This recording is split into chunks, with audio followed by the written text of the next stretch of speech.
Hey friends, welcome to another episode of the Tennis and Bagels podcast.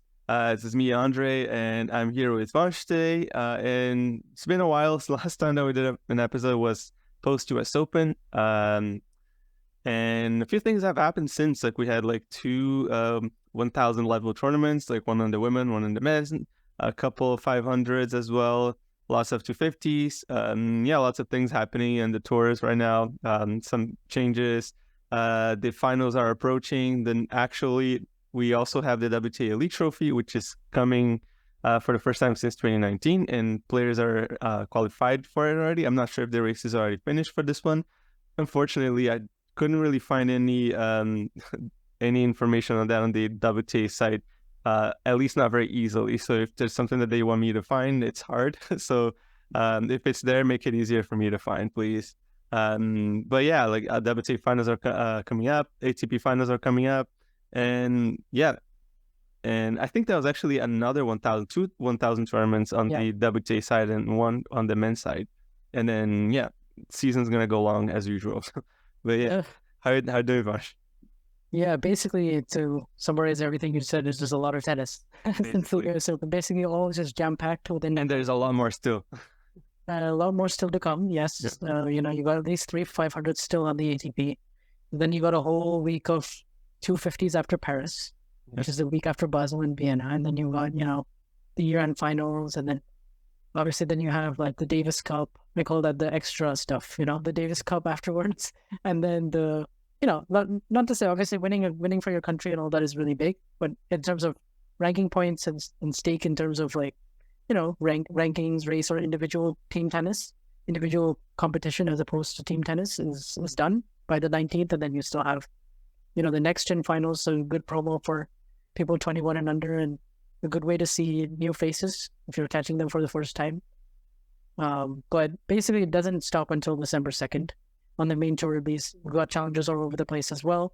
So basically, the sport just keeps on going and going and going. And with that, I guess there's quite a lot of content every single week that comes out now.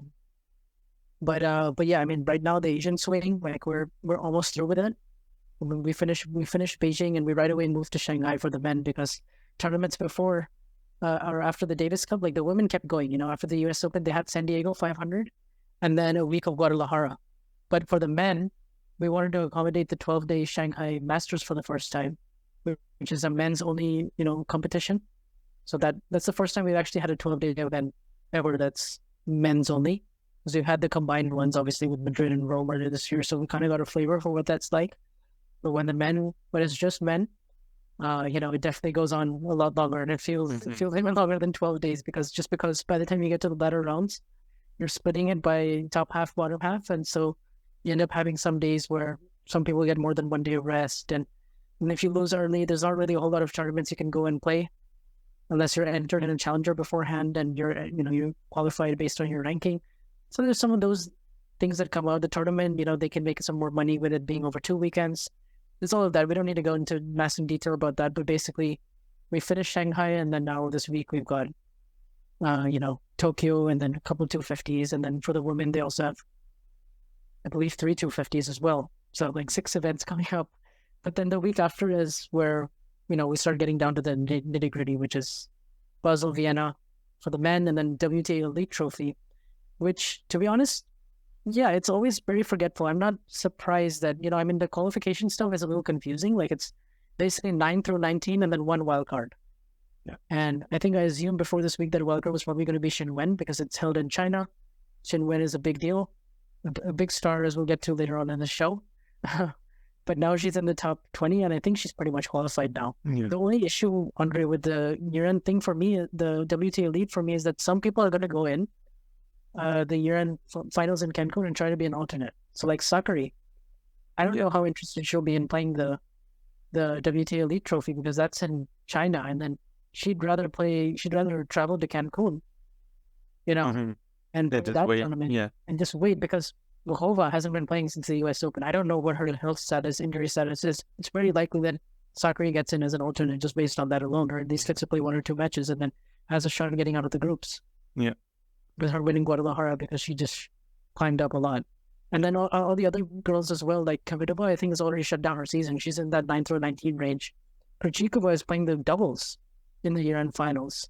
So do you prioritize that? Which, Krejcikova has an amazing resume. She probably wants to win that again. Yeah. Versus going and playing for basically, a second-tier WTA final. So I don't know, and in a completely different continent. So when you're already in China already. Yeah, it's true. Yeah. But there's a lot of things that could shake up with that event. I personally would love that the WTA is in a great financial state at some point. Right now it's not. They're operating on a loss, and, everything is because of the tour moving back to China and all the Peng Shuai stuff combined with, COVID and just, the organization growing, not as big as the ATP in general. They're going through a lot of financial crisis, quite frankly. So I wish they had enough money to market, the year-end finals early, to market, even the elite trophy stuff early, get their website more in order, I guess, and just, make it more, because the product and the players are really great. The what they have to offer is amazing, but there is some confusion for fans right now because of the calendar mix-up and all of that. So I don't know where I was going with that, actually. Yeah. I think I was going to say that...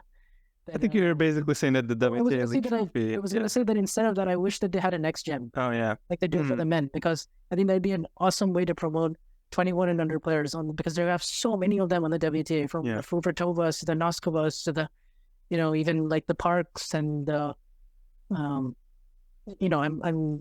not coming up with names very well off the top of my head right now, but there's so many 21 and under. Yeah. That, really ready to make a splash. So that'd be a good way to do it, because we've seen it work on the men's side with all the winners of the next gen finals, like actually going on and having like pretty awesome careers so far. Yeah, I think one of the good ways to maybe get this elite trophy to work, excuse me. The other thing is I actually kind of like it because you get to see more like top 20 action.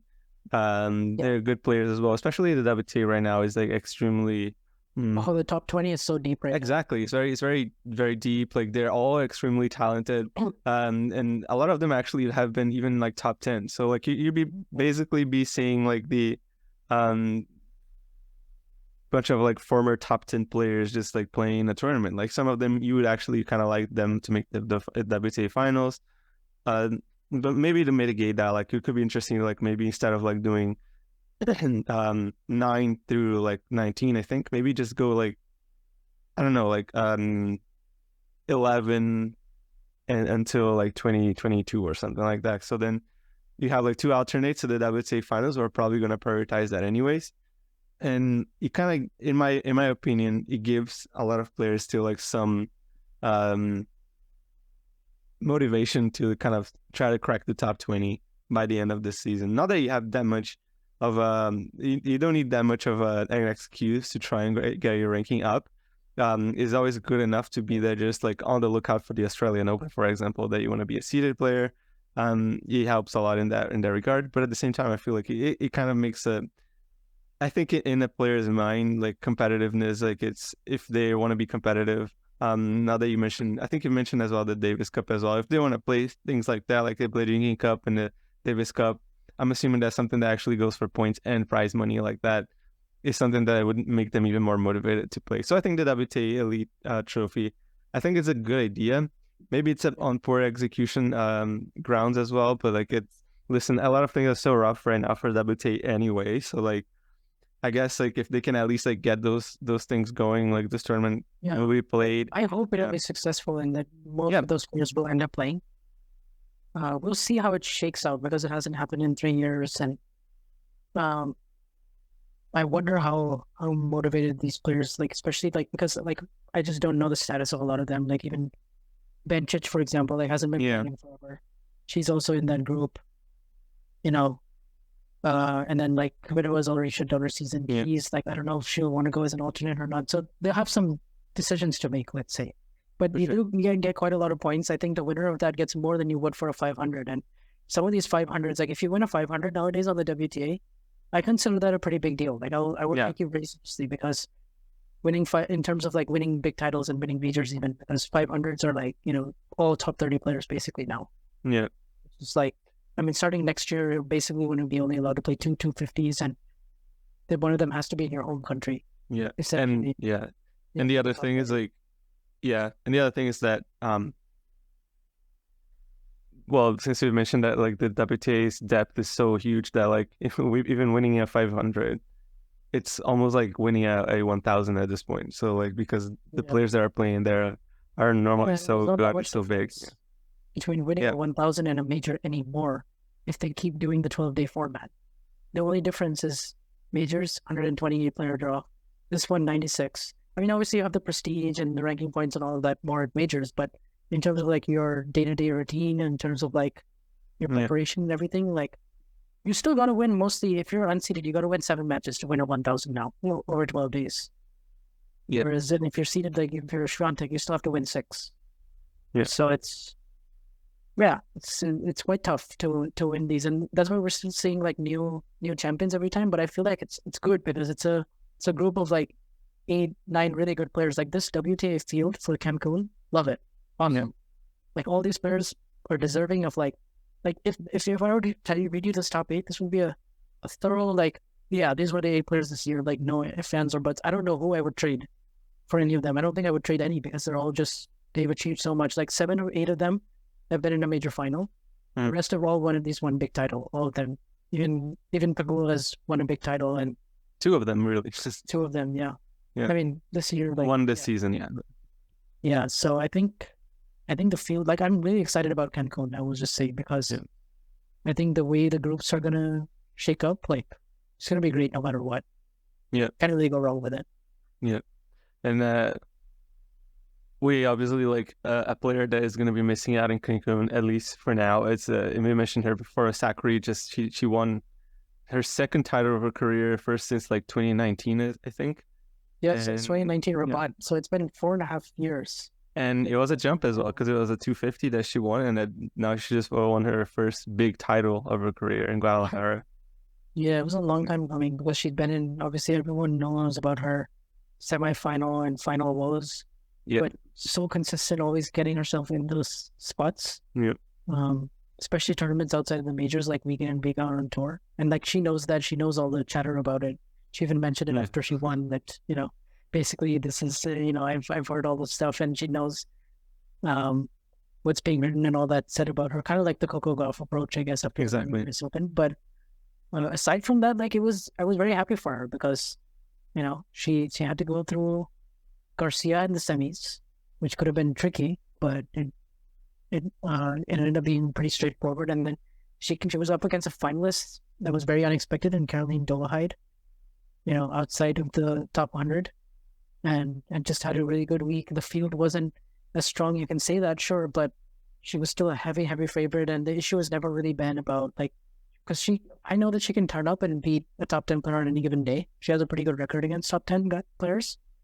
But it's sometimes these matches where like she's lost a final before to Mayar Sharif a year ago. So even though it's also the stage and the occasion more than the opponent, I think. So the fact that she was able to get over that and win without dropping a set in any of these matches, she still came through. Garcia, who was playing some really good tennis, and she still came through Dolehide in the final. And just overall, like it was just such a big weight off her shoulders to get that 1000. It doesn't necessarily mean she'll go on and.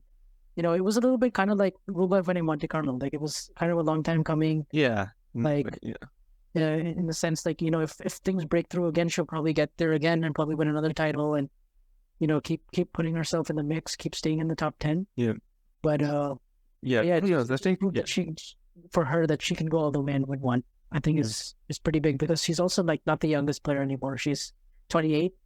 Yeah. Which is like, like you maybe have 3 or 4 really good years still left, but it's kind of hard to know. And so for her, I was just really happy because she was so emotional and and it's as you were mentioning before about the Elite Trophy, like maybe she will decide to go to the WTA finals, and I think it would be even deserving if she managed to get in, even if it was like by as you were saying, like if a player decided that they were going to withdraw. You wouldn't feel out of place. The Sakari is there. She wouldn't feel like so often he feels in the ATP, for example. You'd get like an RBA going into the ATP finals as like an alternate. Sometimes you can feel like, oh, you're just kind of like feeling in the spot because you kind of know that it doesn't necessarily have much of a chance. Like you will be a bother, of course, But you'd say like Sakkari has made, I think, the semifinals of the WTA finals. She made the semis last year, and she didn't even drop a set. I mean, no, she didn't even drop a match. She won all of her round-robin matches. Yeah, and so like obviously you would still make the field extremely interesting for the WTA finals, and you would still not necessarily know what the semifinals and finals would line up. I think she will probably go as an alternate, just because like the chances of her playing one match are still pretty high, given that we haven't seen Mohova play since the U.S. Open, and Vondrousova was also nursing a bit of an injury at the U.S. Open against Keys, or in that tournament, and Jabeur is also nursing a bit of a knee issue. So all things point to Maria going, I think. Yeah. And if we're but if you're like getting back to like more, I guess like more recent events, like we obviously had like Iga Swiatek winning her first 1,000 tournament of the season, which for me is insane. Given what she's won this year as well, like that's, I guess, like alluding a bit to what you were saying about like the 500s being extremely important. She has won 2 of them. One of them being in Stuttgart, which is which could be a 1,000 event. It's basically treated, it's basically treated as a 1,000 event. Swiatek has set the bar so high, like in terms of what to achieve, because the year that she had last year, like to come even close to expecting her to do that again. It's like it was just like generational stuff. Like the year that she had last year, like to win 37 matches in a row like that, 2 majors, like, you know, being 21 years old, like turning 21. She won the first 4 1,000s of the year as well, right? Yeah, it was just ridiculous on both clay and hard courts, and then winning the U.S. Open, you know, coming through those gritty matches, and like basically just establishing herself already as an all-time great in the game, and then coming back this year and even just defending a major. Like I said, this year was going to be a success if she won a major. She did that. She won a major. She defended her title. And I think like she's obviously, what happened is like basically the rest of the tour got better, I think. Yeah. And so basically like the rest of the tour, everyone, Sabalenka, Rybakina, Pegula and everything, everyone got better. She's still winning over 80% of her matches. Her record this year is 63-11, which for a normal player is like, you know, just already like, they'll never get there. And for her to do that again in her sophomore year, and then this was already her 5th title of the year. Yeah, exactly. She's now won one at every level this year. And, you know, she still has a year in finals to go, and she basically dominated the 1,000s. Like, if you look at her career in 1,000s, like, she hasn't played Guadalajara or Wuhan, but everything else, her best result is like semis.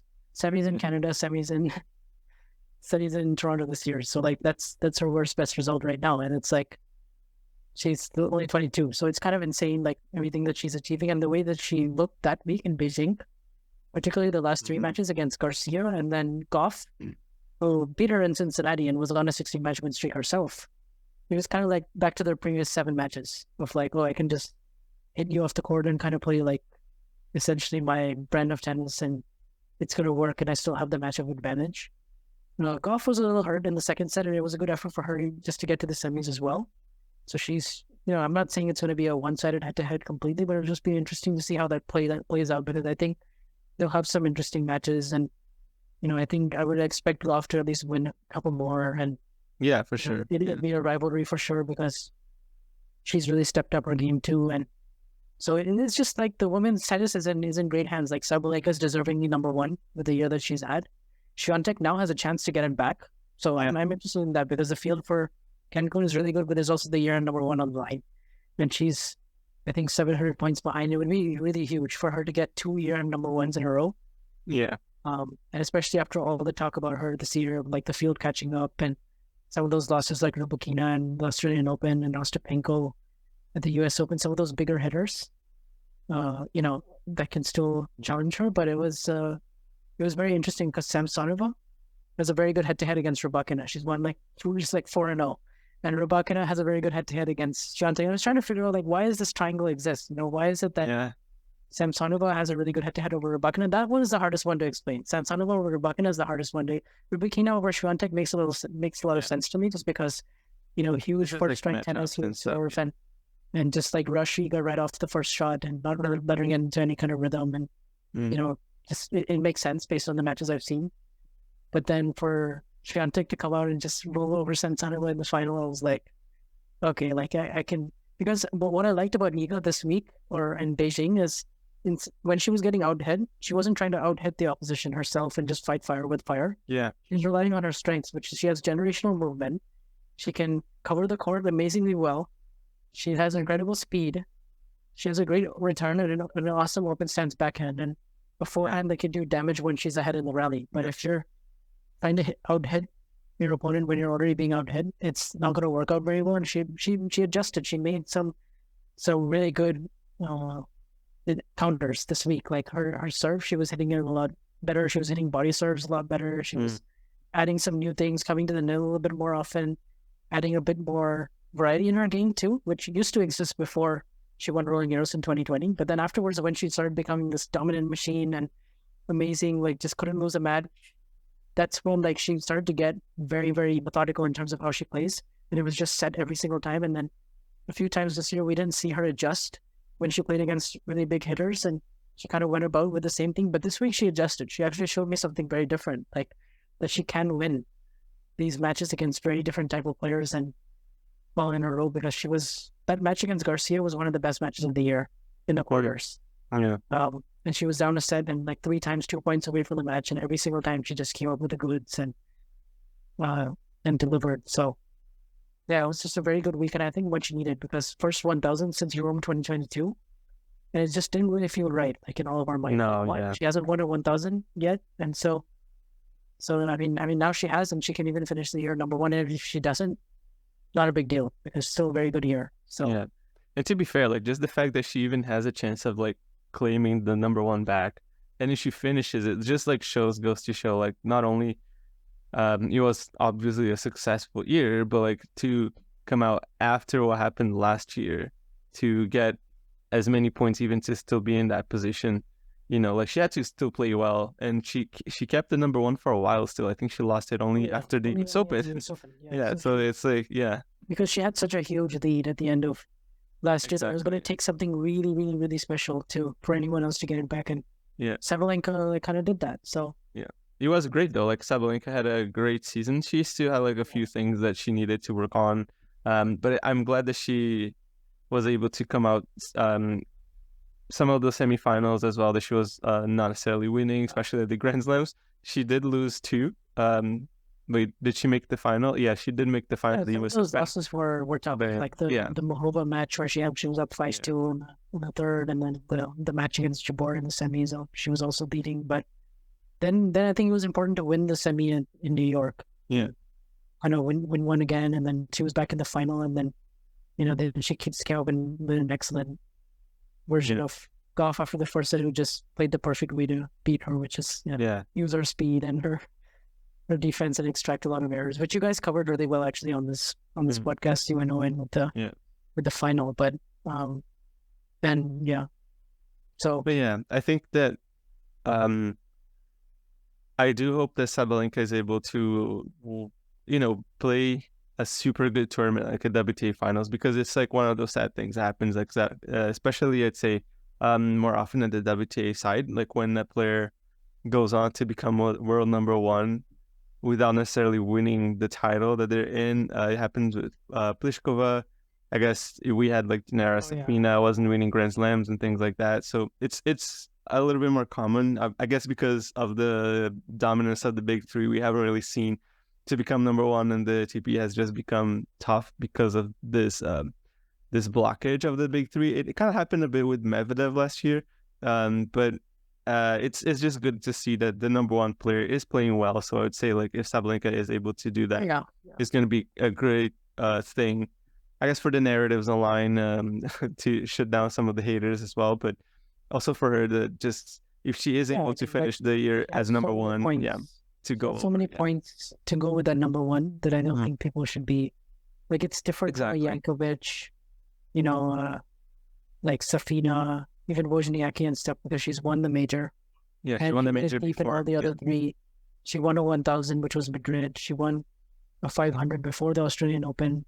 Yeah, she's had some other good weeks and finals. Indian Wells final too, and this one, and year-end finals. Even last year, she made the final, so she'll have to defend that. But that's not, she more than made up for it with the year that she already had, I guess. Yeah, players like, I don't know, Garcia, Muguruza, players like that.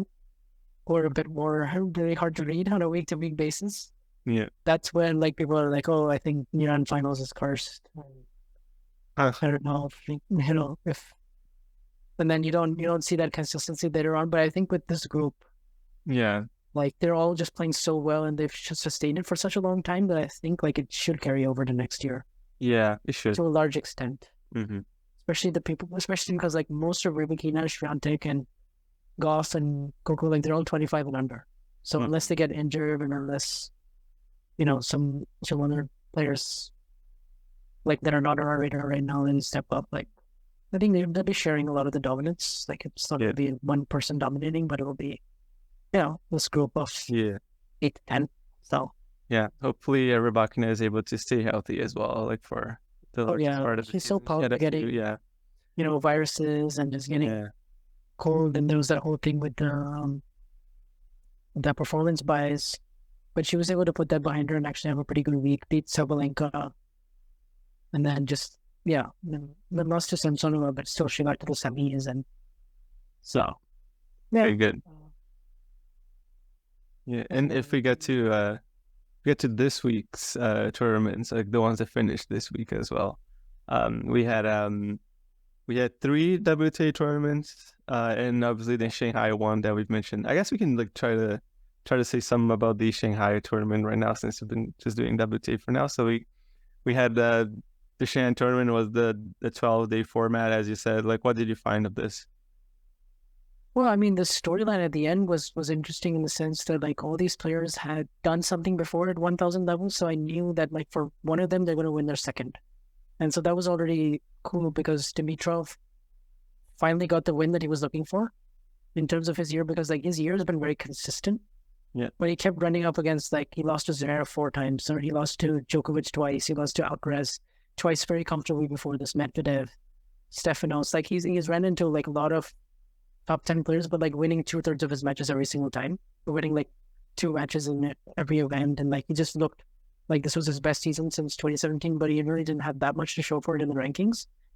But now he actually did, because he played like peak tennis against Alcaraz after losing the first set, and so that was like back to like very, very good version of peak Grigor, and then he was able to back it up and beat Jari, and then Rublev was also playing like some of his best ball striking tennis in a long, long time, and he impressively beat Humbert and Paul and some of these players that he actually doesn't do very well against, but he managed to play really, really good this week. And then he got there, and then Hurkacz is known to be super great in hardcourt Masters 1000s, which hasn't quite translated to the majors yet, but he's always there. He's always somewhere present in the latter rounds of these events, and with his serve and the quick conditions, and just the game that he has with the backhand that stays so low, how well he defends, how good he is at coming to the net as well. The main issue in his game usually is the forehand, but on a quicker court like this, where he's getting a lot of help from his serve, and he's not having to play a whole lot of long rallies where the forehand could become suspect in some spots.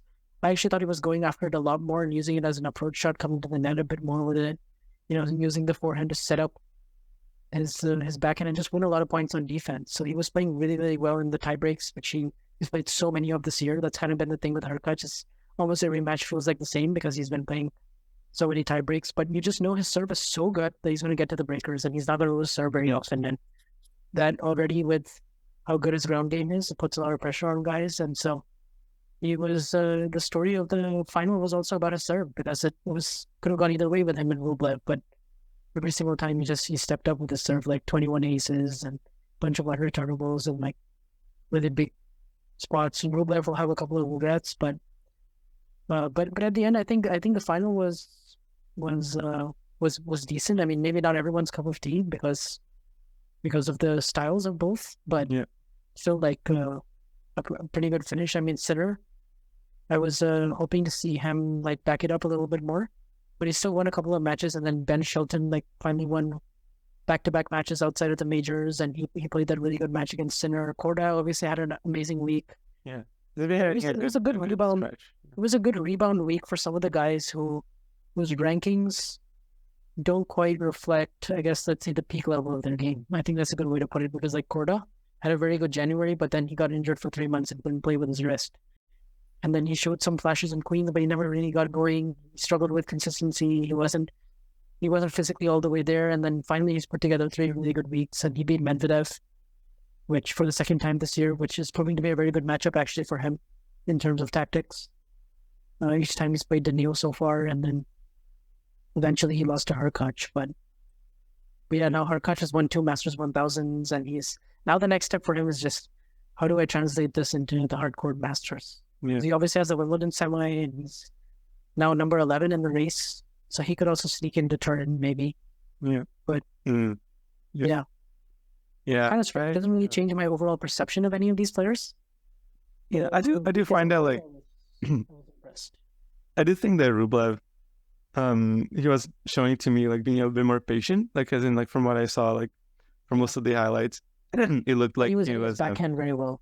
Yes, I saw that. Like I thought his backhand was his rally backhand like felt like he was able to like add more spins, like put a little bit deeper, and he was actually like hitting it down the line a lot better, timing it better as well. Before, it used to be a good shot, but like nothing necessarily that special. That he can't deal with. And now he can actually deal with it, and he can rip it, he can take it early down the line. The down the line thing you mentioned is very big because he likes to stay in the ad court. Yeah. And he likes to dictate with his forehand, kind of inside out, inside in, and just create points that way, which is safe, high aggressive tennis. But then the backhand, sometimes like he gets a little bit short of the trade. He's not quite, doing enough damage. But now that he has that makes him, that adds a different type of dimension to his baseline game that makes him tougher. In the forehand, I thought he hit his forehand a lot better as well. Like just in the sense that like for me, and I used to draw the comparison with David Ferrer a lot more because David Ferrer was the type of guy who would hit this forehand always deep, always in the corners. But I felt like Rublev was doing a lot of that as well, which in a sense was kind of easier to read. If you're like a Medvedev is staying like far away, like in the court, like it makes it easier to defend. But I felt like this time he was like using the angles a lot more. Like he was trying to like go for like more the service line where he meets the outside lines. So I felt like he was just changing it up a bit in terms of his targets. I think is as good as his game can get. I think he's getting there. Like I feel like it's the type of like small improvements that are necessary like to stay where he is. And he hasn't had like the best of the seasons either. So in comparison to like his own standards, I guess. Like he did win Monte Carlo, but I don't think he was necessarily he's kind of in terms of seasons, he's always been kind of the same player the last 4 years in the sense, always at that 5 to 8 range, always in the Grand Slam quarterfinals, usually having one or two deep runs at a Masters event, picking up some other titles along the way. I think this year he won one other 250 in Bastad after Wimbledon, and then he won Monte Carlo. Yeah, but he made 3 major quarterfinals. So I guess you have that, and then this other Masters final, which he came so close to winning at championship point. Hurkacz just wiped it away with an ace. But I agree with you on the forehand. I like the fact that he's using the width better. Yeah, and the angles, because then he can just hit the straight one down the line. And if he could just volley a little bit better and just be more comfortable at net, it would just make his life a lot easier, because now all of a sudden he can finish points without having to rely on the forehands.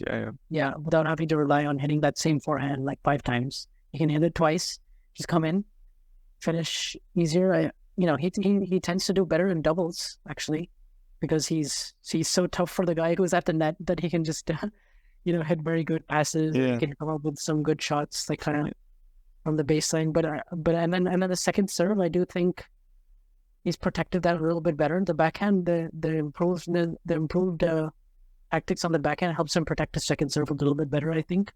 Although it still can be attacked because it's predictable and you kind of know when it sits up, you can rush him like off that first shot. But I like his the way that he fights and plays. Sometimes it's a little hard to watch because he's so hard on himself. Yeah. And like on championship point today, after losing a really tough match, he was obviously emotional, and he's a great guy like afterwards, and he's so lovable like in the locker room, and everyone gets along so well with him. He's funny as well, very relatable. Just overall like such a great content machine for the ATP. in most of their videos that they do, like he just always is. If you know Rublev is in it, you know it's going to be an awesome video because he just delivers.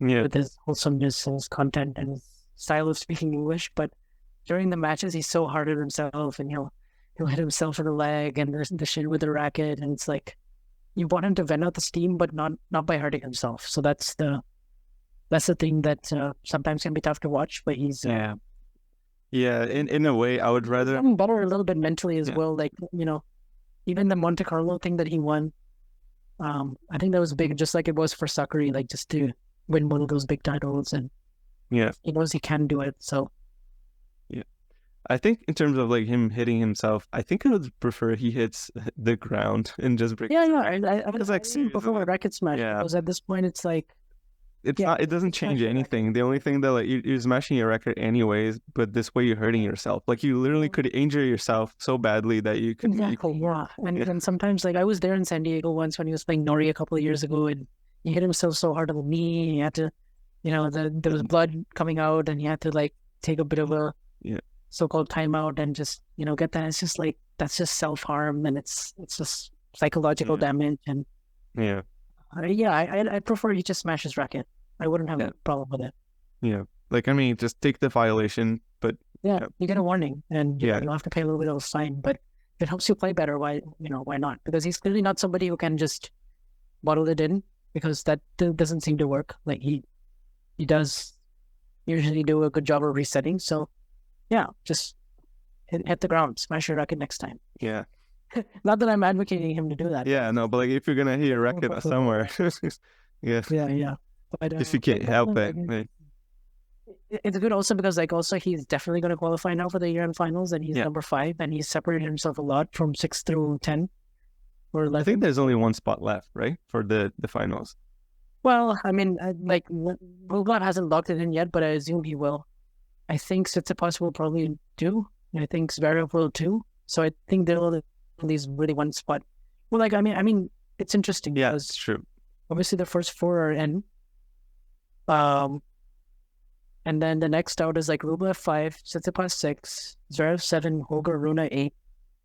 Although Rune is struggling with with a back problem, and he's not been himself since Wimbledon, and he's struggling to win any matches. It might be wise for him to just shut it down for the year if he's not in a great place physically. But and then like Hurkacz is now 11th. Hurkacz could get in, Ruud could get in, Fritz could get in. But I think pretty much Rublev, Tsitsipas, and Zverev, they feel like locks to me. So I feel like there'll be like a spot. There'll be like a 6 to 7 player battle for that 8th spot. That's what I think. Yeah. Same. And what I mean, obviously, like in terms of ATP finals, it doesn't really matter because Alcaraz is already qualified. But what do you think? I think since the U.S. Open hasn't really been as good. Obviously, I think that's his first tournament since. But probably since Wimbledon, though, to be honest. True. Yeah. I mean, he did have the big Cincinnati tournament, which he actually struggled to get there. But that was quite an ordeal because I was there for like all those matches, and he, since Wimbledon, he was, I mean, it's still like an amazing year, just like Iga, like you win a slam, and you one of his all-time greats. Like it's a great season, whether or not he gets to number 1 or not. And to be fair, if he doesn't get to number 1, it's like Djokovic won 3 slams, got to the finals of the other one. Yeah, it's a lot of ground. You have to like basically do like win almost every other tournament or get to the finals at least to like even have a chance with the schedule that Djokovic, even with the small schedule that Djokovic pulls. But like he never really found the range on his forehand, and he was still getting to further in all these matches. And like for any other player, it's like a great result, but we judge him on this all-time great standard. So it's like 16-5 feels atrocious, as opposed to like winning. It's like, for him, it is a surprise that he didn't win any of Canada, Cincy, U.S. Open, Beijing, or Shanghai. So like 5 events that he entered. Yeah. And, 3 of them without Djokovic, and he didn't come away with the title. But I think he's putting a lot of pressure on himself right now to get that number 1. He is obviously not 100% physically in terms of his explosiveness. Yeah. You can definitely see that in terms of also like his... just like the way he's defending sometimes in the corners, and just how, it still takes a really high level, like top 10 level kind of tends to beat him right now, but he's just, he's not converting a lot of his break chances. Yeah. It's basically just very normal after you win a slam. It's kind of like what he went through after Madrid last year, in between Madrid and the US Open. Yeah. It's like kind of like that, and I think he's just exhausted because it's been a long year, and he's. What will help him is that, like, I just hope he's 100% healthy for Australia, Same. because to me that matters more than finishing the year number one. Because you can get the year number one later, he'll get it back again at some point. Yeah, he's only 20 years He had old. it. Like, He's already had it for 36 weeks, which, Yeah. by the way, is like amazing. Like 36 weeks already. Yeah. Already puts him like almost within touching distance of Murray, who yeah, had to do it in the big three era when they were in their prime. But for him, like, yeah, like he won a slam. I don't really care that much about what happens in Basel, Paris, and yeah, in finals for him. I just hope he doesn't injure himself seriously, so that he doesn't have. So that now he's compromised in the offseason like he was last year, and then he couldn't play Australia. I think that's bigger because like the tournament, yeah, like I don't want to say needs him, but it would be so much better if he was there. Yeah. Because of the possibilities and the matchups and the star power he has, and you know, Yeah. I would rather even like he maybe like misses Basel, because I don't think that there's much need for him to play there unless he Yeah, actually but wants to right get like now- some indoor court practice. But still, Right now, he just wants to give number one to go, because if he does win Basel, he'll be tied with Djokovic. So then it's basically who does better in Paris and turn between him and Novak. But yeah, like I don't know how much it really means long term. Like he can do it, and like because right now that's all he has. He can just put all his eggs in that one basket for the next 4 weeks, and then he's not even playing any warm ups post pre Australia. I read that he's not going to be playing United Cup or any of the tournaments, so that will extend his offseason a little bit to where he has almost 2 months, which is like 2 months is a long time for a player like Alcaraz. Like he could come back and we could see some more improvements, because already we saw quite a bit more improvements this year. In the first 6 months, he already seemed like a better player to me from February to Wimbledon than he did it last year. So it's already a better year than last year, but it's just like it's all kind of all about the majors, which sounds crazy to say about a 20-year-old, but it's just that because he's done so much, it's kind of mostly about the slams at this point. Like the fact that he didn't get to play one of the four. Yeah. I think Australia in particular, and maybe Roland Garros, like in a sense, because Australia, he hasn't really played it since he got to the top 10. Like he obviously had like the good run where he lost to Matteo Berrettini, but then like came back like next year, didn't play, and he was like number 32, I think, or 33. Yeah, it was not in the top 30. So we haven't seen Alcaraz. Like you haven't really seen Alcaraz at the Australian Open. So that's that will be like a first. Yeah, maybe just to set the tone for what you're to expect, like in the next few years of his career, maybe next 3 or 5. I think he definitely should be aiming to be healthy for the Australian Open as best as he can. Not that he should think too much about it right now. I think like if he wants to end his season like on a high note, I think he would like to get like Paris and Turin or one or the other. And number one would obviously be really good for him. I think it wouldn't be great. I think confidence-wise, they could probably make him feel like he is still at the same level as Djokovic. Not that I feel like confidence is much to be worried about Alcaraz, but he did sound a little like down, like after his U.S. Open semi against Medvedev. But yeah, like he's very honest after these losses. Like he'll straight up tell you that I need to be more mature. Yeah, and that I lost my focus and that I need to be better prepared. And like he'll say these things that feel like, just feel like the end of the world at times. Yeah, and it'll be like very honest and raw. Mm-hmm. And he won't be like, just giving you the usual answers when it comes to. Yeah. But at the same time, I feel like even if he does focus on that, I feel like it's an entire must for him to not lose sight of the long term or the medium term, really being Australian Open, and the slams next year, because I guess it will help that he has some days off before Basel actually starts for him. Yeah. I basically read he's not going to be training or practicing for 8 days, which is like, a good amount of time. So maybe he'll be fresher. Yeah. And then in Basel, like I think most of the top 10 players are in Vienna, but obviously there's a lot of other players that can, keep it close and just have to work really hard and win those 5 matches. Yeah. And speaking of, wants to give it a go and just see how close he can. Yeah, for sure. And speaking of Basel, like remembering Who did he lose to in that last year in Basel? It was nowhere to be seen nowadays, unfortunately. Yeah, nowhere found since Indian Wells, basically. Yeah. He has been having injuries here and there, but at the same I think the time, knee, right? The knee issue. yeah, And the then one knee got rough. in Yeah, Paris, he had cramps, diarrhea, or something. yeah, yeah. He was like it was a virus. I think he was. I think a diarrhea. And yeah, He is. I think he's just looking for a total reset now. Like come next Yeah. year, like I think he might drop out of the top 40 or 50 at this Yeah, point. yeah. He just has no form whatsoever. Like last year, he was winning 16 matches in a row, 3 titles in a row, and yeah. beating Alcaraz and Basel. And now I don't even know when was the last time he won a match. Maybe it was Toronto. I think he won one round at in Cincy. He beat Berrettini there. Or Yeah, they lost? yeah. Toronto, he lost the first round. He lost in the He first lost to round. Manarino last first round of Australia. I mean, not Australia, US Open. Yeah, he's had a really rough time. Like it's just not gone according to plan at all.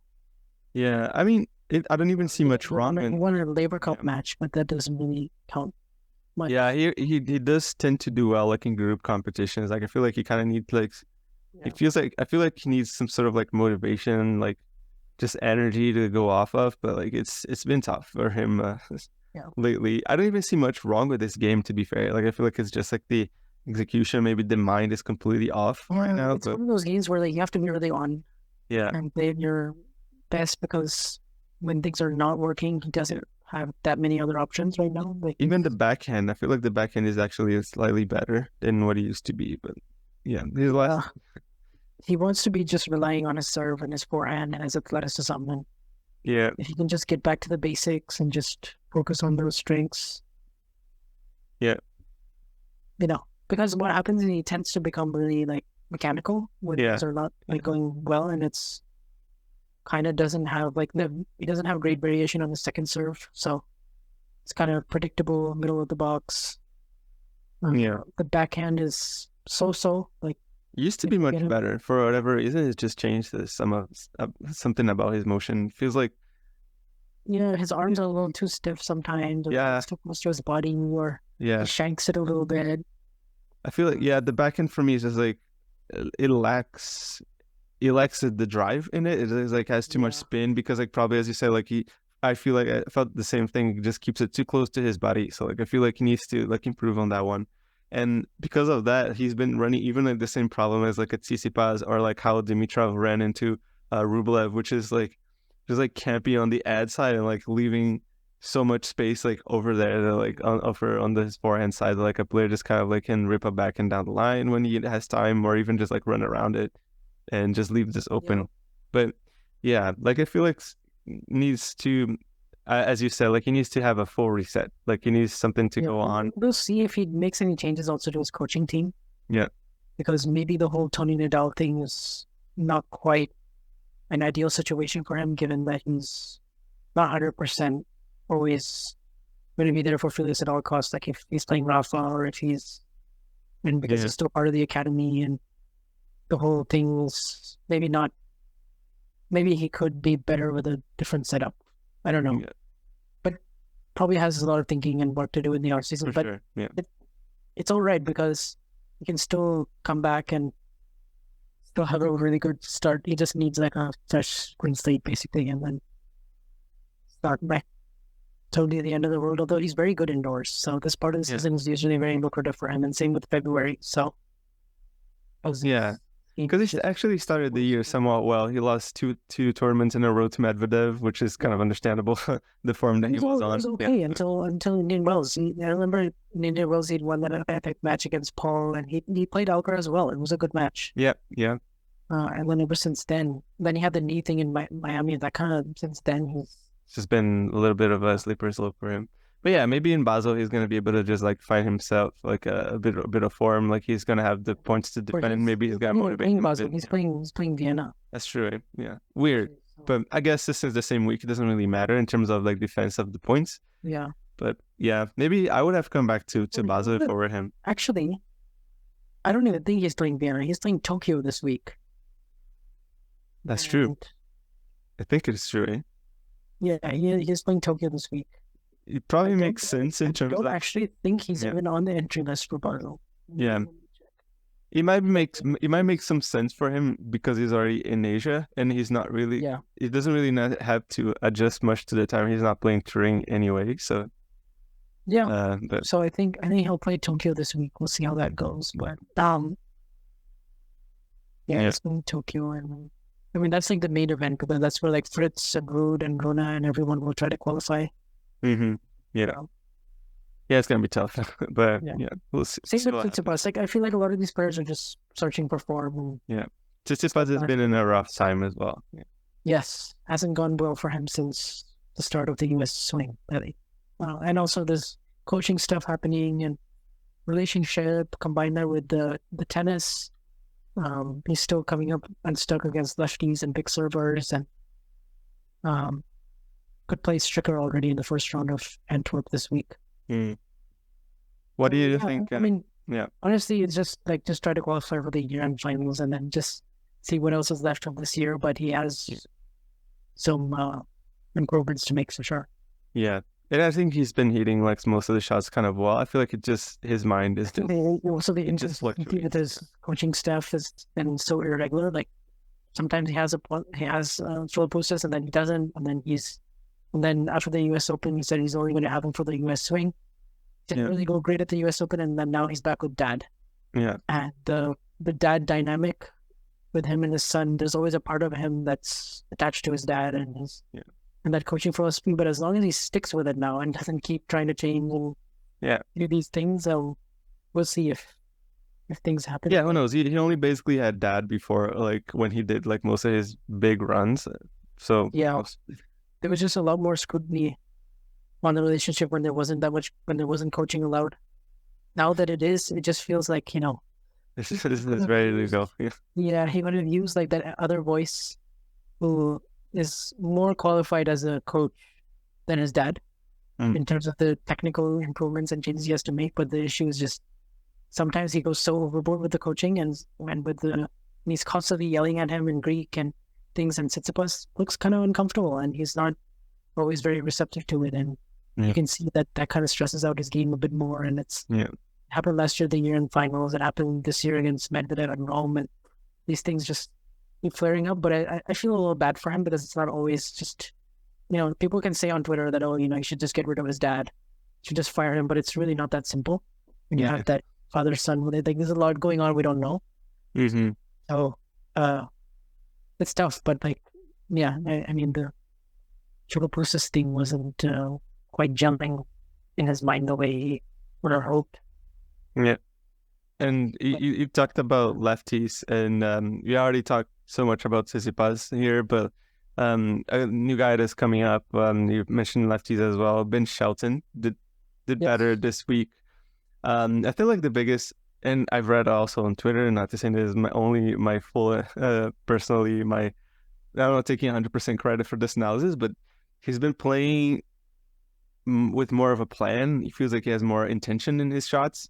Whereas more a lot of the U.S. Open just felt like energy and just going all in because of the New York crowd and just hitting 140, 150, whatever, how fast he can hit his serves. But just because he just kind of felt like it, he can still hit those. But I definitely felt like the way he was hitting his backhand, I felt like it was a lot full of topspin, just kind of like just trying to like make something happen. And just making it a rally shot. I thought it was great. Played a great match against Fordham. If you add those elements to better backhand, better rally tolerance, more patience, more point construction, all of a sudden you have a top 10 player, no doubt, because the serve is one of the best in the game. Yeah. It's so hard to read. He could actually still get even better with the serve. It could be more precise. He could make more first serves. He's also not afraid to roll the dice on the second. He has his volley game can get even better. It's already pretty handsy. He has good feel and touch. The forehand is very good, very big. And then just the energy that he brings every single point and the passion that he plays with, which it just seems like he can just keep doing that for hours and hours. And he's, this is the first time he's won back-to-back matches outside of the Australian Open and the US Open on the main tour level. this week, and he managed to beat Sinner coming back from a set down, and he just got so many unreturned serves. Yeah. He won the unreturned serves battle by a big margin against Sinner, and that seemed to help him because Sinner is such a good returner, but he couldn't return a lot of those first serve deliveries back on a consistent basis, and then he just packaged it so well with the rest of the improvements. And I think he's a good guy in general because he brings something different and fresh to tennis. Yeah. And it's like a fresh young face, 2021. So far, none of his behavior to me has really crossed the line in any way. He just is very celebratory. He comes from a college background. He's just very enthusiastic, kind of like, some people can say it's over the top celebrations, but I don't think it's intended to be like that way. It's more just to pump himself up, and it's kind of the way he knows how to play, right, from when he was a junior. Yeah. And I guess he's kind of transcending the sport with the celebration of the... Yeah, that one's already signature. So you already see people in other sports like copying it, and it existed before Ben Shelton did it, but it was just meant as a joke for his folks on the track team that he had back in school in Florida, and it was just a fun little, thing sometimes that can become viral. Yeah. And now he basically does it after every... Yeah, so it was good for me to checking in like some as well. Again, couldn't really catch any match for Rio this week because everything was overnight. But like the highlights and extended highlights I saw, like this Shelton Korda match was really good. Bit nervy at times. Like would you say Tennis TV has done a really good job this week with the highlights? Yeah. But and in general, like overall, they're just doing great work when it comes to content, and then they're showing like points in different angles. Yeah, I saw that, but there's some angles I like more than the other. I think I just like the traditional angle the best. Yeah. Sometimes it can be good to watch the angle just to see like how far. I like how just get like a different context out of it. Yeah. I like how they include all of them so you can like choose the one you like, and it's just like good exposure to the game. And then like the Korda Shelton match was pretty wild too. Yeah. I love how like it showed like a different personality for both of them. But also Korda's returns were ridiculous. It was like he was up 6-1 in the third set tiebreak, and then he wasted a lot of those points, and he let it go back to 6-all, and he got so tight. Yeah. And then he finally pulled it out 8-6. Some good composure at the end, and then Shelton told him at the net that that backhand inside in winner you hit was ridiculous. I hit like a 145, and he still returned it with a winner. But Korda is also one of these players that's just so smooth to watch, like just the stroke production and how tight he stays to the baseline, and he's kind of like a hybrid of like I don't know, like he's like a hybrid of like Federer and like Berdych, because he has like the ball striking of Berdych, and then he has like the short stroke production and like the way he steps into the court, and like how he can half volley certain shots, and I guess the smoothness and the easiness with which he plays the game. I feel like his backhand reminds me. Some of it reminds me a lot of Agassi as well, like in just like how kind of like short, like just like the short take back and just like a very smooth compact stroke, especially of the backhand. And it's like such easy power, and it's exactly it's very fluid, and he can sometimes spray on his forehand. He can obviously still get physically a bit stronger than Ian right now. The serve can get even better. But the fact that he's 21 in the race and he skipped like 3 months of the year, 3 pretty big months. I think it's like, if he can just stay healthy longer next year. Yeah, could be a break. Because he's made second week of French Open before too, and same with Wimbledon. So he can definitely play on all surfaces. Yeah. He's beaten Alcaraz before on clay. He's beaten Medvedev now twice on hard court. I mean, at some points in the second set, he was just toying with Medvedev with his returns and how well he is, using the game plan against Medvedev, mixing it up and that certain volume. So, he's like, I think American men's tennis with Shelton and Korda in the mix gives us some more chances to maybe get to a slam final one day. I don't know about winning one, but slam final would be the big step. Just checking in, like, just who's in the race for the next gen finals. It's pretty alright, to be fair. Like, obviously you had Alcaraz and Rune and Shelton, and Musetti would be like the most interesting players, but we all know that Rune is not playing, Alcaraz is not playing, Shelton is a question mark, but yeah, it'd be interesting if he plays it. Go wonder, do it. Musetti, there was an incentive because he used to be in Italy. Yeah. Yeah, now it is. I don't know if he'll chase that this year, but we'll see. Yeah. There's some other good, exciting players in that. Yeah. Feel that I'm excited to see Stricker, for instance. Yeah. Wow. After Fizz is in it. And Feast, yeah. Feast is the big one. To me, Arthur Feast seems like, the kind of guy that next year we could be talking about him in the top 20. Yeah, maybe. And maybe he's the one that wins the whole thing in the end. Yeah. Maybe that's my early prediction. Without seeing the draws and without seeing any movement, I think Feast is going to win the tournament. Yeah. Well, he has one title, so. Sorry? That'd be a bold pick next. Yeah, to be fair. If Shelton plays, I'd pick Shelton, I guess. But we'll see. Yeah. But yeah, and just, I guess, like a final notes. We don't have to go too deep into those, but like we obviously had like 3 tournaments this week as well. We had like the I don't remember the name of the city, but the Pegula Sol, which I think was big for her, like on a personal and emotional level, because of her mom being from South Korea and from Seoul, and that story about how she was adopted. She was left at a police station, adopted.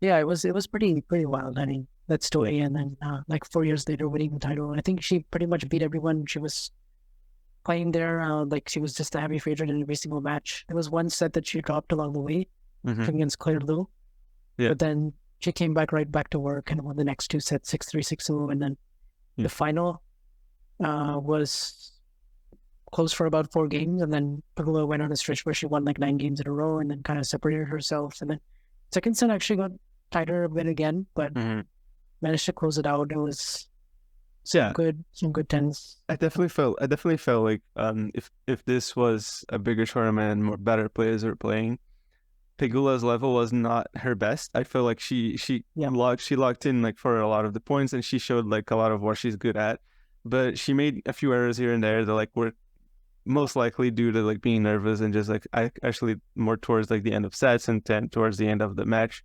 in the final. I did feel like it was important for her, and at first when I looked at where she was playing, I realized that wait, why is Pegula playing Seoul and this 250, because I didn't really see the name of the tournament. I saw why is she playing there and like not the 500 this right now, and I checked out, it's in Korea, so it makes a lot of sense for her to be there.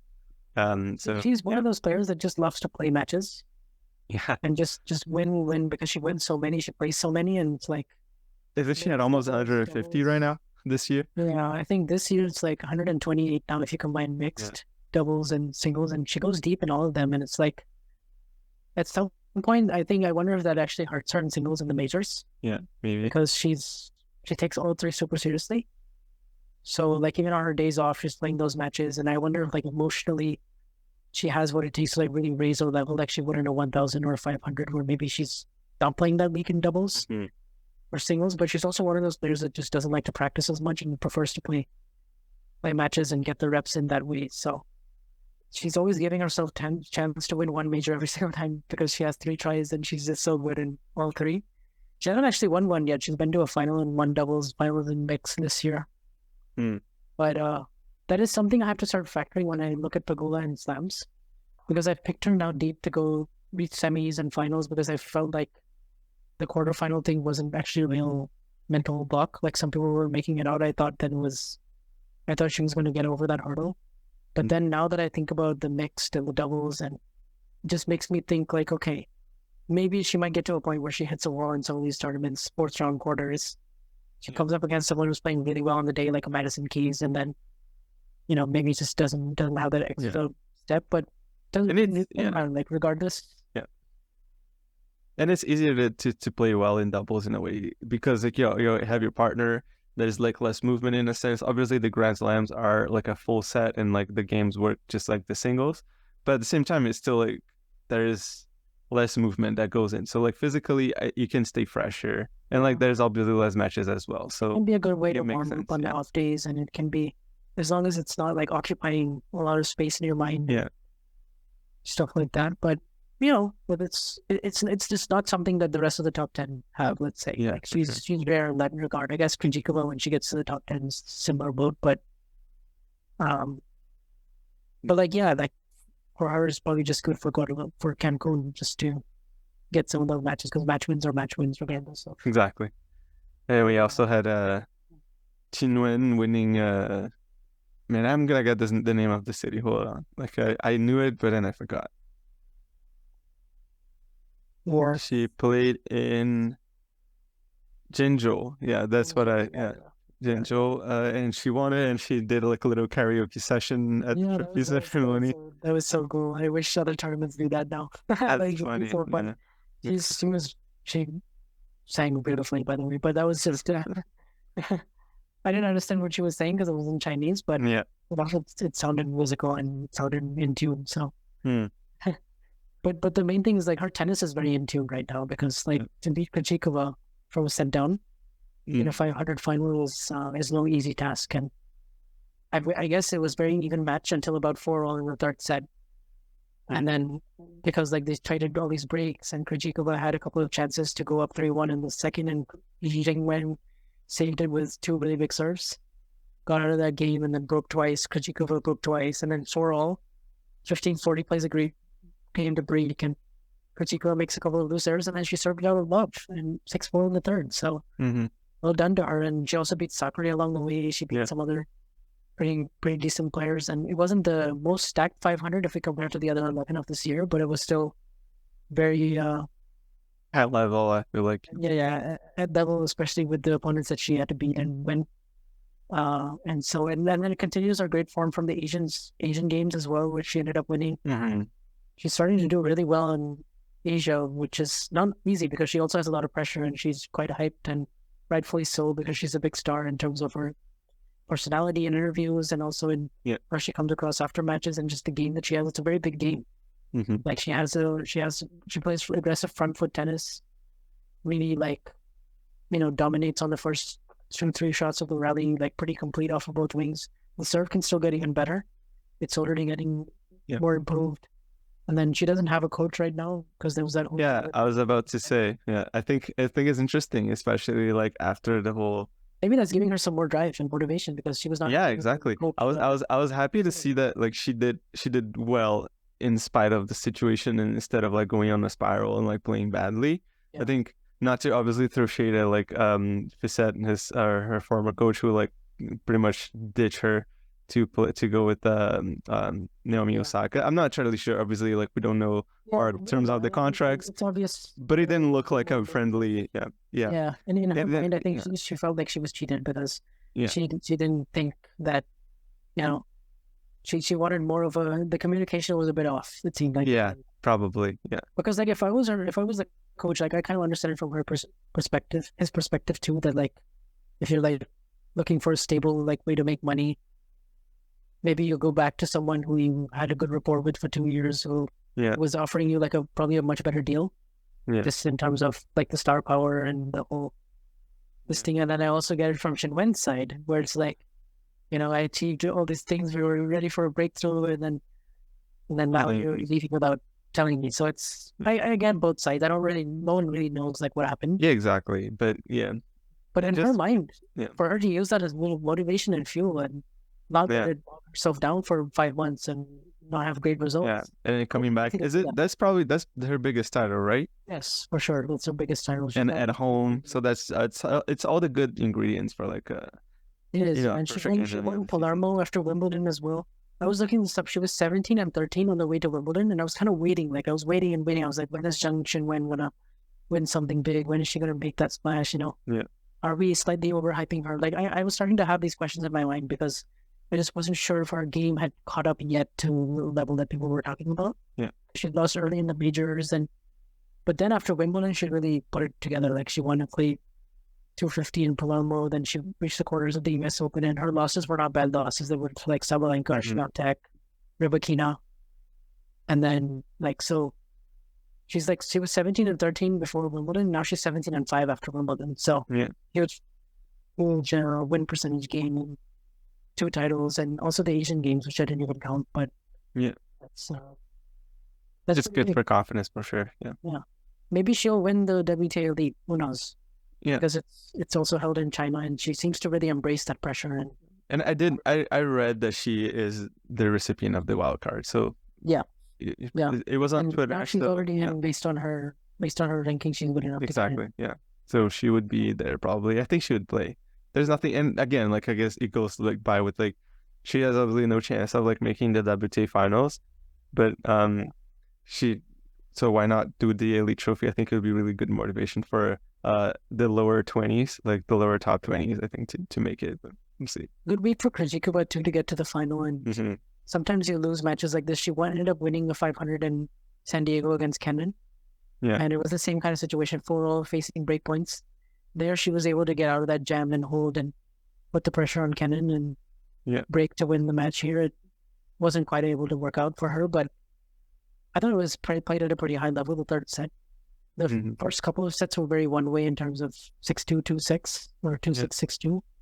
So it already came down to the third, and still a pretty decent beat. She was 11. She's I think 11th in the race. She kind of been missing for a big part of the year after Dubai. She lost those tournaments in a row to Sabalenka, and then after that, she said that she was ready to be one of the big four. Which didn't end up working out in her favor, and she lost a little bit of confidence. She got injured also in Wimbledon. Yeah, hurt her a little bit. But then after US Open, she's rebounded nicely, and kind of weird because I did expect her to be in the top 10 by the end of the year. She's kind of back to where she was, but in a different sort of way, where she's won a couple big titles, 500 level plus, and she's obviously very capable of doing it again. So she'll probably continue this way. I think she'll be in the mix.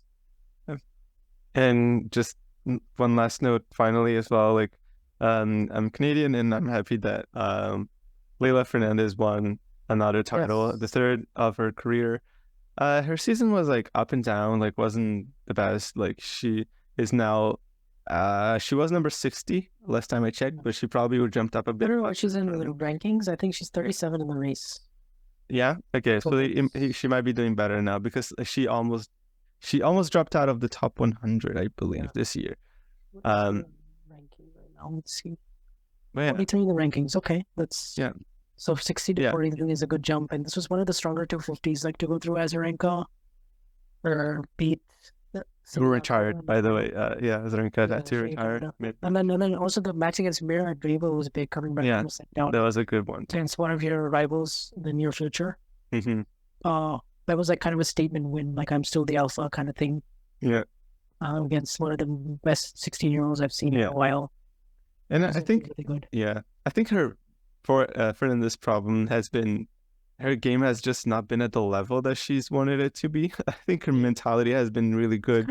She's fought a lot. Yeah. I'm really impressed with how she persevered this whole year. Exactly. She took a lot of tough losses, like kind of on the chin. She dealt with some pretty rough draws, if I'm being really honest. Like Zandrova first round of US Open, like that's brutal. And then like Zandrova barely missed getting, like she could have gotten many other better draws. She got Garcia a few times. Yeah, Garcia like 3 times in the year. Yeah. And each time Garcia played like one of her best matches of the year, and like seemed to always peak against her. And then like I was there for like the Hataj Maya winning it over her in San Diego, and like same thing. She just played like a peak third set. And but Leylah is like always looking to like keep getting better, and she's really grinded this whole year. Like I think grinding is definitely the better word to describe how her season was, because it wasn't great tennis wise. I think she played good matches here and there, took tough losses as you mentioned. There was a time this year where she was like struggling with her ball toss quite a bit. Yeah, she was. I think she changed her service motion. You should check it out. New service motion looks a lot more efficient to me because she's still hitting the wide serves really nicely. She's still getting the nice angles. Yeah. It's opening up the court because that's ultimately what you want, because she's never going to have the biggest serve. She's 5'4" or 5'3" maybe. I think she's like on the shorter end. She's on 5. She's about the same height as Ash Barty. I think she's 5'6". Oh, okay. Yeah, but just in stature, she's probably not one of the stronger muscular type girls, let's just say. So she has to work harder to win points. So for her, like that placement on the serve with the new motion and like it's looking better. Like I didn't see any issues with her toss. Yeah. Whole it was a week. lot better. She still got broken a couple times, but that's to be expected, to be fair. Right. Yeah. I do wish she would. It's probably a bit of a style of play, but I do like when she takes a step back sometimes, like off of the baseline, instead of like taking so many shots off of the half volley. Because especially on the forehand side, is the one that she can get like more loopy and like lands a little short. That Siniakova used that a lot to her favor. But I was really glad to see that Leylah just kind of raised her level and started like actually kind of like ripping a little bit more, be more on the attacking side. I thought she used the slice a lot better as well. A good slice. Yeah, I think she should use it more often, to be fair. But yeah, I like it. I like the way she's able to defend with her passing shots. Yeah, but that was She absorbs the pace really well. She's got these like, because she stands so close to the baseline, she doesn't need to take huge swings. But sometimes you're definitely right. Like sometimes she would be better off being like 4 or 5 feet behind the baseline and just absorbing a little bit more pace and then working her way back up. I think that could help her, especially on clay as well. Yeah, but she's done well in the past, and that strategy seemed to work actually in some of those matches. Yeah. What else? Oh yeah, I was gonna say that I think the move to play doubles with Taylor Townsend is really paying off. Maybe, yeah. Like in a sense, like not right now, but I think in the long term it will. Yeah. Because like Townsend is a good mentor to have for her. It's kind of like an older sister of the tour, and she's like really taking Leylah under her wing, and they've had some really good doubles results. Yeah. Which I thought it was interesting how I thought it was so interesting how they played such a high level, like in doubles the whole year. Made a couple finals, and then the first title that Leylah wins this season is in singles. So like I think it was kind of It's a shame that they weren't rewarded with at least one title in those doubles, because that could have been devastating too. Like they worked so hard, all of them, to get there, and they just narrowly lost out in some of those matches. But no, I think it's going to help her like in the long run. And I was reminded she's only 21 because she just turned 21. Yeah, she's just a month. She's just a month older than Raducanu. Yeah, because she turned 19 during the US Open. Yeah. So she's setting herself up for a good 2024. I think if she can get herself seeded for Australia, that's a big win. Yeah, and just to go back to your point of a next gen final in the WTA, that would be great, because then Leylah would qualify, and then we have Mira Andreeva qualifying as well. There's a few others. Andreeva was 16. My goodness, she's born in 2007. I think Fruhvirtova should qualify as well. Fruhvirtova, Noskova, there's still those good players who are 21 and under. I think it would have been a great field. Yeah, it could have been a great joint tournament if the ATP made it with them. Yeah, absolutely, something in the future. I don't know. When they merge, if that ever happens. Yeah. But I guess it covers it all. Like, what's next week's tournament? After the US Open, it's always a little bit of a blur for me. Just kind of not exactly sure what's going on. But we have next week Tokyo. We have Tokyo on the ATP side, which is a 500. Then we have Stockholm and Antwerp, which are 250s. Yeah. And we have Rune as the number 1 seed and Tsitsipas the number 1 seed. And we have Monastir, where Ond is unfortunately not playing. And another tournament in China, and then China Open, Jiangxi Open actually, and the Transylvania Open in Romania. Yes, Cluj-Napoca. Yeah. So I think it's a bit of a lower stakes WTA next week, since like you probably won't see a lot of the top 20 players playing. Maybe a few, like I think Harad Maya is playing in Romania and stuff, but for the most part, I think because the field is already set in Cancun, it's more of a lighter week for them. For the men, the big tournament is Tokyo, and then we got a couple of top players than the other. Yeah, it's trying to get the final. Well, but now we're back on track. Like no more Wednesday through Tuesday, and no more 2-week Masters. So we're back on to the regular Monday through Sunday schedule, which is what like we're all used to. Yeah. Which is good. But so great to have finally another talk of tennis. It's the first podcast in a while that I actually record with you, but it's great times as always. Pretty long one, so guess we covered everything from basically since the U.S. Open up until today. So yeah, I'm actually pretty happy we were able to do that in an hour and a half, which is pretty good. Mm-hmm. That was about what we covered. Yeah. All right. So thanks very much, and thanks for everyone who's listening to that. Thanks for sticking around. Follow us on our social media. We are on Twitter at Tennis and Bagels. We do have an Instagram where sometimes I post, but it's not super often. But if you want to give us a follow there as well, that's something that you can do. And on YouTube, where we post all of these videos as well. You can look at our faces as we do this podcasting, and you got some gaming content. I do got gaming content. I'm not sure if people like this, but I love doing it. I know tennis games. There's a community that likes them. Unfortunately, like most things in tennis, it sucks to make tennis games, and it just kind of got dropped off back in 2014. And there's no major titles, I believe. So that's the sadness of the thing. Like tennis, another ball dropped in terms of the tennis marketing world. That like it could bring in new fans, but alas, it is what it is. Yeah, thanks so much for listening and for following us everywhere and liking our content. So yeah, thanks so much. Thanks much for the podcast, and see you later. Bye.